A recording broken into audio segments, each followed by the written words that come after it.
I found out who these running backs are turning into, and honestly, it scares me because I've drafted a lot of Najee Harris.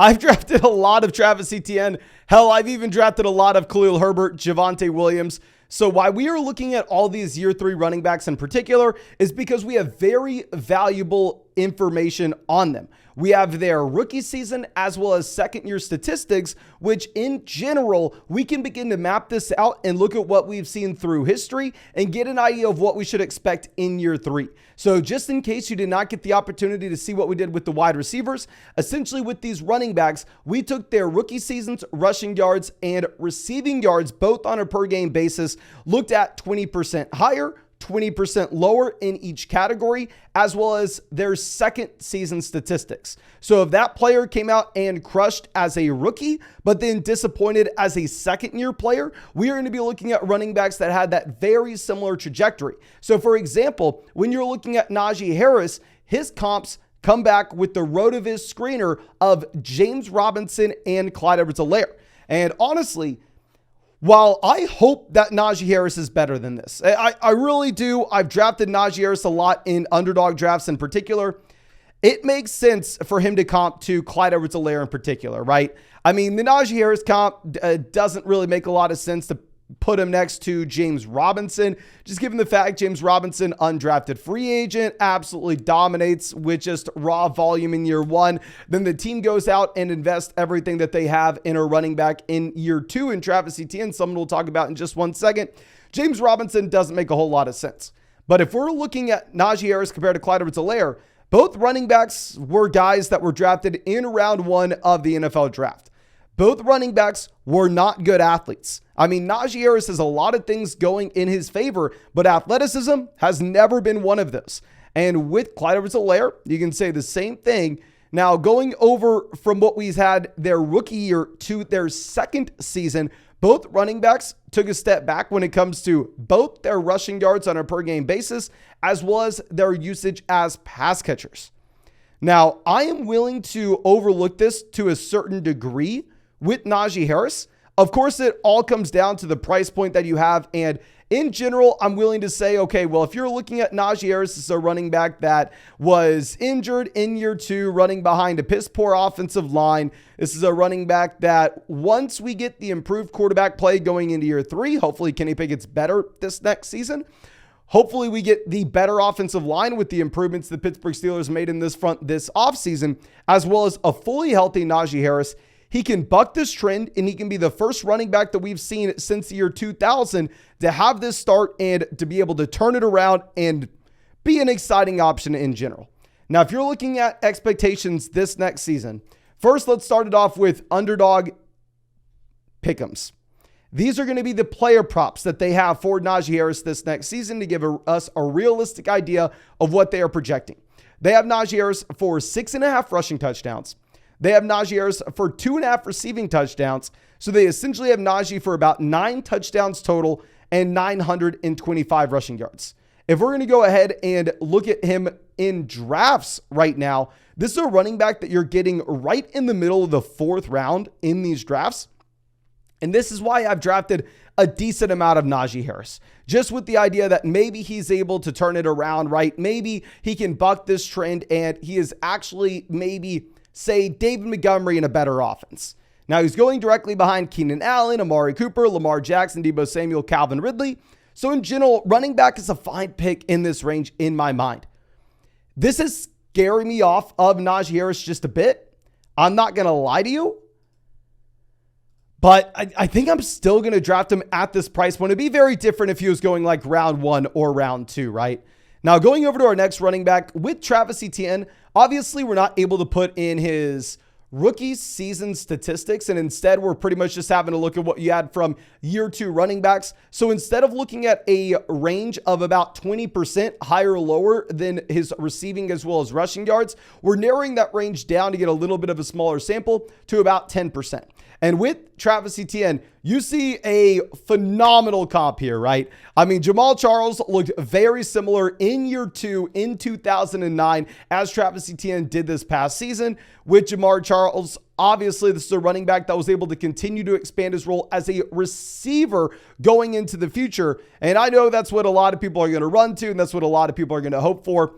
I'm a little realistic. While, yeah, I've drafted a decent amount of Travis Etienne as well in the 4th round of underdog drafts, I actually think the perfect comp is going to be Rashard Mendenhall. This is a running back that was also a 1st-round pick in his own draft class, and this is a running back that at the same time missed pretty much all of his rookie season with an injury.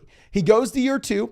He impresses. He's not a phenomenal receiver, but this is a role that he actually expands upon going forward. And if you're looking at what you had with Rashard Mendenhall going into year 3 in particular, which is what we're now seeing with Travis Etienne, he goes out there and he has over 1,400 yards from scrimmage. I mean, this was a pretty damn good Pittsburgh Steelers offense back in the early 2010s. So I think maybe this is a similar situation to what you have with Travis Etienne and the Jacksonville Jaguars now. And it really depends on where you're drafting him, right? I mean, if you're looking at the underdog pick'em lines, they have Travis Etienne for 6 rushing touchdowns, 950 rushing yards. With these pick'em lines, I'm never taking him more than season long. If those guys get injured, I want to avoid that situation entirely. But if you're looking at the drafts on Underdog, right now you're able to actually get Travis Etienne in the middle of round 4, which I actually really do like. However, if you're in a casual or redraft league on ESPN, for instance, Travis Etienne's actually going at the 2-3 turn. In those ESPN drafts, Travis Etienne's going ahead of Breece Hall. I'd probably rather have Breece Hall. Travis Etienne's also going ahead of Rhamondre Stevenson. I would rather have Rhamondre. So I think if you were looking at Etienne in particular, this is a running back that I'm fine drafting in underdog drafts when you're getting him at that discount. ESPN drafts, on the other hand, that price may be a little bit too steep for my liking. Now, going over to our next running back, Javonte Williams is kind of a black box, right? I mean, very difficult to know exactly what to expect with the running back that just missed a large chunk of his last season. But I'm not going to lie to you. I think we have found a very good comp here. And I didn't even get to this conclusion earlier this offseason looking at this screener. I actually got to this conclusion just with my experience of playing Dynasty Fantasy Football. Javonte Williams and Kerryon Johnson both look similar in my mind. And that if we go back to Kerryon Johnson in Detroit, remember, this is a running back that flashed some serious talent. This is a running back that looked like if he was ever given the opportunity to be a 3-down back, he was going to go out there and dominate. He was hyper efficient. He had a few one-off games where he was a true workhorse. But what ended up happening is he never really lived up to that expectation, where his career was derailed by early injuries. With Kerryon Johnson, I mean, he goes down in year 2 and only plays 8 games, and then never is really the same guy that he was once promised to be. So I'm a little bit worried that we're going to see the same trend with Javonte Williams. Now, it really depends on where you're drafting Javonte, right? I mean, if we're going to be looking at like a casual redraft league, say on ESPN, where you're just going to be with your high school buddies, there's no reason for you to draft Javonte Williams, because Javonte Williams is going to miss the beginning of the season. With Javonte Williams, you're not going to be able to sell him high. You're not going to be able to use him early on. And instead, he's going to be a roster clogger where you're not going to be able to do anything on the waiver wire at the beginning part of the year when you're having to waste that roster spot on him in the first 6 or 7 weeks. Now, if you're drafting in like a high stakes underdog tournament, there it's going to be a little bit difficult to just completely avoid Javonte Williams.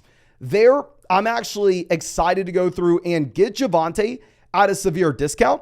In those drafts, Javonte Williams is the running back 29. So he's going about as a mid running back 3. He has an ADP of 94, being drafted behind Michael Thomas and Courtland Sutton. And then the reason I'm fine drafting Javonte Williams in those high stakes best ball tournaments is this is a running back that if he is able to get 100% healthy and be available for you in weeks 15, 16, and 17, that's when the massive prizes are available in those underdog tournaments. Like Best Ball Mania, for example, obviously is a $25 buy-in, $15 million prize pool. And then you have the regular season weeks 1 through 14. But if you advance and make it to the fantasy football playoff tournament, that's when the life-changing money is up for grabs with like $3 million for first place, right? So if I'm going to be drafting Javonte Williams, I want it to be in a scenario like that where I don't really care as much at the beginning portion of the season as I do when we're trying to chase someone with an elite level ceiling for the final 3 weeks. So very similar to Travis Etienne, I'd say Javonte Williams, you probably want to be avoiding him in your casual redraft league. But in those high stakes underdog best ball tournaments, I'm all about Javonte. And of course, real quick side note, if you want to get into some underdog drafts, you know we are doing them every single day on the live stream. I mean, not going to miss a single day until 2024. And of course, it's never too late to sign up. You can sign up with promo code FLOCK with the link in the description, the comment section, the live chat.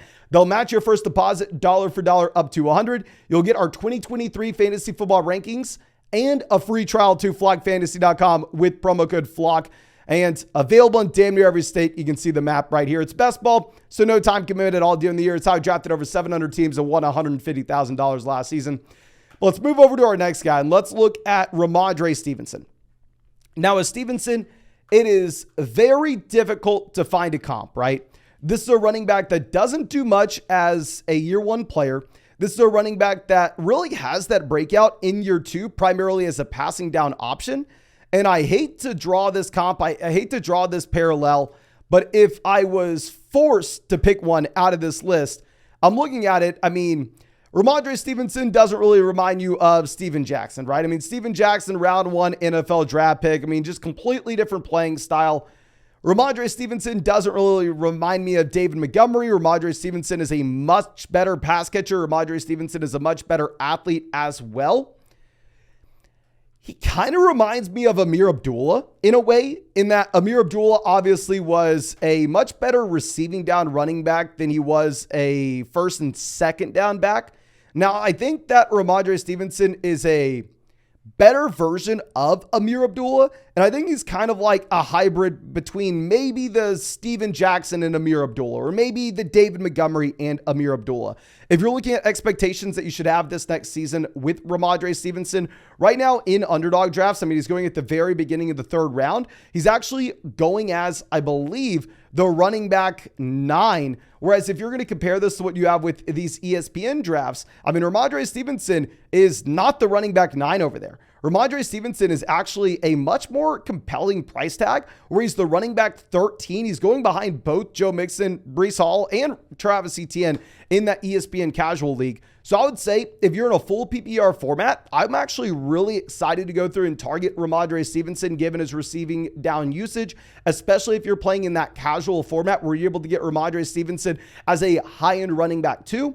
But if instead you're having to draft Rhamondre Stevenson as your running back 1 in an underdog tournament where it's a half PPR league instead, maybe you're not as excited about it there. If we're going to go over and look at the player props on Underdog, just get an example of what the maybe projections would be with Rhamondre Stevenson this next season. They have Rhamondre Stevenson sitting at 6 rushing touchdowns and 925 rushing yards. So very similar to what you have with Travis Etienne and Najee Harris as a rusher, but obviously Rhamondre is a much better pass catcher.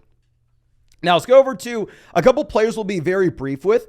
Kenneth Gainwell kind of looks like DJ Dallas, and that he's a capable passing down running back. He's, I mean, kind of always just going to be a committee guy, never really going to see that 3-down workload. I mean, just figured to throw him in this video since he is, I mean, someone that people are drafting at the end of best ball drafts right now. Now, I love this next comp here so damn much. Elijah Mitchell and Jeremy Hill look very similar, right? I mean, if you're looking at Jeremy Hill, this is a running back that went out there and had a very impressive rookie season, if you want to say that. I mean, he did look like the future starting running back for the Cincinnati Bengals. He goes out there and he has 1,100 rushing yards. But then, I mean, kind of falls off. We know in the long term, they go through and they add in Joe Mixon. I mean, they always had Giovanni Bernard running next to him. I think it's kind of a similar situation what you have with Elijah Mitchell here, and that Elijah Mitchell goes through and shows a ton of promise. But the thing is, they then go ahead and add in Christian McCaffrey shortly after. Elijah Mitchell never really lives up to what you had his rookie season. So I love the comp of Elijah Mitchell and Jeremy Hill. And quick side note, I mean, y'all know this by now. I mean, I've said it time and time again. I'm completely fine going ahead and drafting Elijah Mitchell with where he goes. I mean, right now, if you're looking at ESPN drafts, Elijah Mitchell's the running back 44. He's going behind Devin Singletary, Raheem Mostert. He's going behind Jeff Wilson. I mean, I'm drafting the hell out of, Elijah Mitchell at that point. I mean, he's a premium handcuff back, and if CMC were to go down, I think he's a league winner. Underdog, he's a little more expensive, but honestly, I'm kind of fine drafting him there. What's really funny is if you look at the player props for the San Francisco 49ers running backs on Underdog right now, they have Elijah Mitchell at 575.5 rushing yards, and in comparison, they have Christian McCaffrey not much higher. They have Christian McCaffrey currently sitting at 850 rushing yards. Obviously, the primary CMC value is going to be coming with what he can do as a pass catcher. But nonetheless, I think Elijah Mitchell is an interesting running back that you can take in best ball because he'll give you some usable weeks. And then even in your casual league, he's going to have a ton of handcuff appeal. Now, very similar to maybe Rhamondre Stevenson, Khalil Herbert is another running back that it's very difficult to find a strong comp for. Herbert's been stuck behind David Montgomery. And I know a lot of people want to make an argument. Mason, you can't even do this. I mean, he didn't have a shot. David Montgomery's on the roster. Okay, if Khalil Herbert was going to be some elite level talent, you're not being held back by David Montgomery, right? I think that's safe to say. Now, his comps are Derrick Henry, Cameron Artis-Payne, Alfred Blue, and Cedric Houston. Now, Alfred Blue was maybe my initial reaction, but looking back at Blue, I mean, Khalil Herbert is just more athletic, right? Khalil Herbert has more big play potential. Cameron Artis-Payne is another comp that kind of makes sense a little bit, and that he's a running back that had literally zero involvement as a pass catcher, but he was a running back that was efficient early on in his NFL career because he was able to run alongside a quarterback that opened up rushing lanes. He was able to run alongside Cam Newton, which boosts the overall rushing efficiency of an offense. Very similar to how Khalil Herbert gets to run alongside, I would say, Justin Fields, who boosts the overall efficiency of the running backs playing next to him. Now, the issue is, I would say Herbert is more athletic than Artis-Payne. So I would say maybe he's a mix of Cameron Artis-Payne and just a sprinkle of Derrick Henry. Obviously, Derrick Henry is stuck behind DeMarco Murray early on in Tennessee.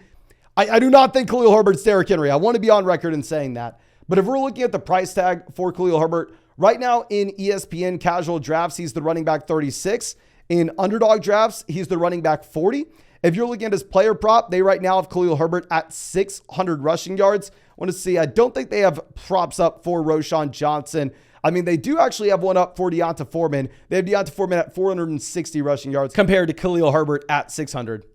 But I think that's all I have for you. Again, thank you so much for checking out this video. If you enjoyed it, go down there, drop a like, subscribe to the channel if you play fantasy football. And of course, if you want to get in a draft with us today, you always can on Underdog Fantasy. We're going to be drafting there every single day on the live stream until 2024. And if you want to get in a draft or check out any of those player props on Underdog, you can sign up with promo code FLOCK. You're going to get your first deposit matched dollar for dollar up to 100. You're going to get my 2023 fantasy football rankings and a free trial to flockfantasy.com with promo code FLOCK as well. Find that link in the comment section and the description.